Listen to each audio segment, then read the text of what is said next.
Do not be afraid. Do not be afraid. Those were the words spoken by Jesus to Peter and James and his brother John after they had just witnessed something so wondrous, so magnificent, so extraordinary that the only reaction they could muster after being awestruck was fear. Not just any fear, but paralyzing fear. The kind of fear that was so immense that they felt powerless and unable to function. It was the weak in the knees, butterflies in the stomach. Oh my goodness, I can't believe this is happening to me kind of fear, where their senses were overwhelmed. And for good reason.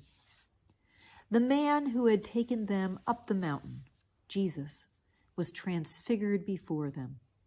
His face shone like the sun. His clothes became dazzling white.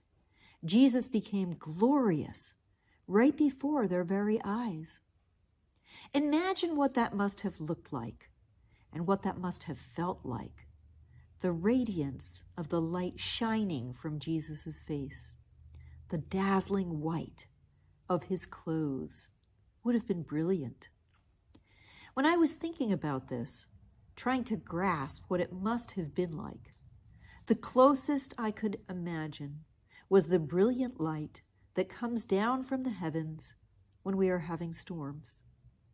When the clouds seem to part and the sun's rays shine through them so brightly that it's almost as if God is reaching down to earth. Do you know what I mean? Have you seen that before? That's what I imagine this must have been like for Peter, James, and John. Then, add to that the fact that Moses and Elijah appeared, and they were talking, yes, talking to Jesus. Moses, the man who, as a child, escaped the Pharaoh of Egypt's wrath. Moses, the slave who led the Israelites out of Egypt and across the Red Sea. Moses, the man who received the 10 Commandments from God at Mount Sinai, and according to Exodus chapter 20, verse 20, said to the people, "Do not be afraid, for God has come only to test you and to put the fear of him upon you, so that you do not sin." And Elijah, the man who was fed bread and meat as God commanded by ravens.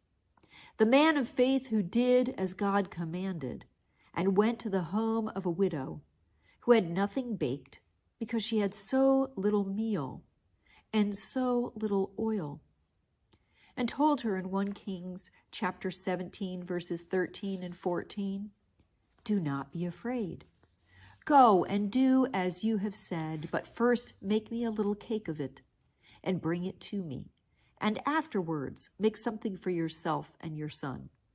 For thus says the Lord, the God of Israel, the jar of meal will not be emptied, and the jug of oil will not fail until the day that the Lord sends rain on the earth."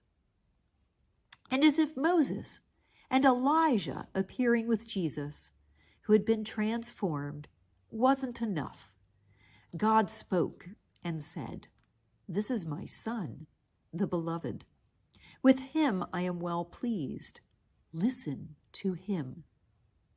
Imagine what that must have been like. Think of those to whom God had spoken before. The disciples would have known this. God spoke to Noah. God spoke to Moses. God spoke to Elijah. God spoke to Ezekiel. God spoke to Job. And now God was speaking to Peter, James, and John. God revealed to them what it was they were seeing. God introduced them to the Son, the beloved, the man who only a few days before this all took place had told the disciples he would die. Recall Matthew chapter 16, verse 21. From that time on, Jesus began to show his disciples that he must go to Jerusalem and undergo great suffering at the hands of the elders and the chief priests and the scribes, and be killed, and on the third day be raised. And now, in an instant, that man's holiness, his divinity, was being revealed by God to them, the disciples. The only reaction they could have had to all of this, and indeed they did, was fear, paralyzing fear. Fear so great that their knees gave way and they fell to the ground. And then what happened? Jesus touched them. Think of what that must have felt like at that point. How a touch can soothe, how Jesus' touch can soothe, and how Jesus' touch had the power to heal. And then Jesus said, "Get up and do not be afraid." Do not be afraid. Jesus could have been saying that there was no reason to fear the voice of God, nor was there any reason to fear that he had changed, that because of the transfiguration, he would suddenly not have to suffer, or die, or on the third day be raised from the dead. But what he was trying to convey was that there was no reason for the disciples to fear what the future held. Those words are as true for us today as they were then, as we enter the season of Lent and in our own lives. Jesus' words were and continue to be reassurances. No matter what happens, God is with us. And when God is with us, and because of Jesus, all things are possible. We have no reason to be afraid.